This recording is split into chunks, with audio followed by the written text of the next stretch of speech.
Morning guys. So maaga ngayon at tayo po ay nagbabike. Pasensya na kayo medyo maalog kasi nahawakan ko yung cellphone habang nagbabike ako. So wala akong holder kaya ito sinatsaga ko kahit sa kalsada. Try ko kung kaya ko. Kaya naman isang kamay lang. Ito yung isang kamay ko nakahawak sa cellphone habang nagbabike. Yan. So there you go guys. I would like to congratulate everyone sa lahat po ng mga hardworking leaders.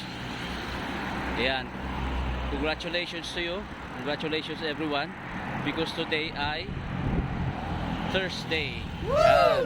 And you know, kapag Thursday, happy payday, it's Christmas time again dito po sa Live Good. Alright.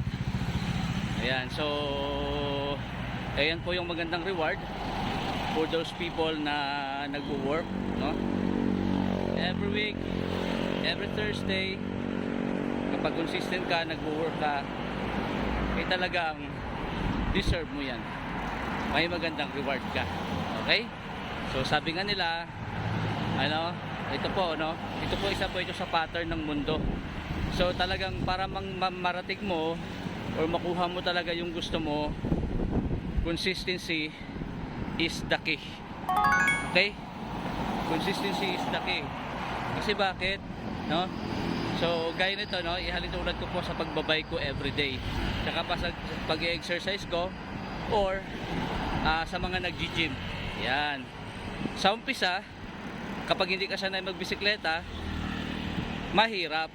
Kasi bakit? Nakakapagod, nakakahingal. Ganon din po sa pag-gym. Nakakapagod, nakakahingal. Kung dati nakakapag-push up ka ng 30 to 50, so the moment na hindi ka na mag-workout, mag-umpisa ka ulit sa mahirap. So ganun yon. So ito, nagbabike ako. Ang napansin ko lang dito, the moment na tinamad ako, sinumpong ako ng tamad, hindi ako nagbike, hindi ako nag-push up, hindi ako nag-exercise. Even sa gym, ganun din kapag nag-stop ka na mga ilang araw, ilang linggo, ilang buwan. Guys, the moment na bumalik ka sa pag-gym, yung dating nabubuhat mo na mabigat, hindi mo na mabubuhat. Kung mabuhat mo man, medyo mahirap na at hingal ka. So ibig sabihin yan, you have to start again doon sa madali and then pabigat na pabigat. Ganun lang yon, di ba? Dito sa pagpo-push up, sa ginagawa ko everyday, so nakukuha ko 30 to 50 push ups everyday. Pero kapag hindi na po ako nag-push up, tapos babalik ako sa pagpo-push up, ang nangyayari, hindi ko na magawa yung dating nagagawa ko na 30 to 50 push ups a day. So nagiging mahirap na at hinihingal ako. Ganon din dito sa pagbibisikleta. So anong ibig ko pong sabihin dito, kapatid? Marami sa atin dito sa Live Good, tukuyin ko na lang particular dito sa Live Good, magaling lang sa umpisa. Tama? Umuusok sa umpisa. Ayaw pa awat sa umpisa. Niyayabangan pa nga minsan kahit apply na apply. Gagawin kitang diamond. Magsisipag ako. Di ba may ganon? Apply. Gusto ko maging platinum kasi alam ko pag naging platinum ako, magiging diamond ka. O di ba? Mapupush ka, ipupush ka namin. Di ba may ganon? So ako naman kapag marinig ko yan, okay lang, kulang lang natin, encourage lang natin kasi namomotivate siya or motivated siya It's okay. Kaya lang, here's the problem. Nasabi niya yon nung yung bago pa lang siya, first 3 months or 90 days sa Live Good. Kaya nga sabi ko, yung pinaka-crucial talaga dito sa Live Good, the moment you join, yung first 90 days mo. Alright?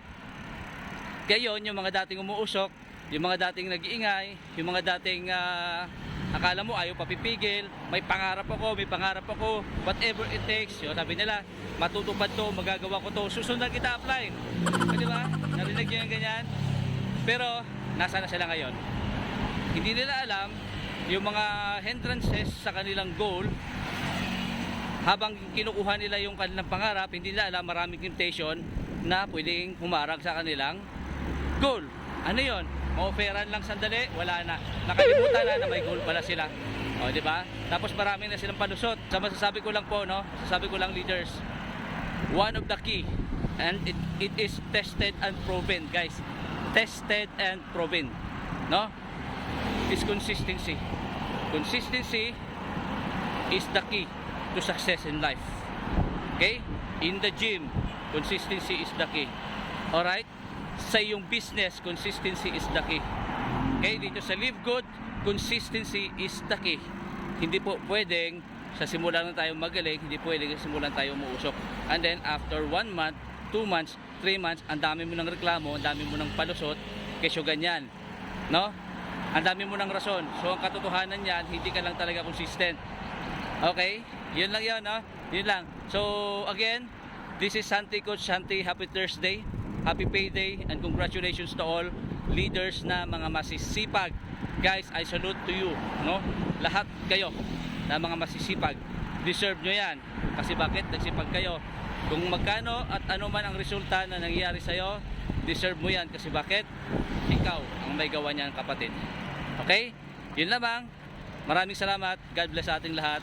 And happy payday once again. See you at the top.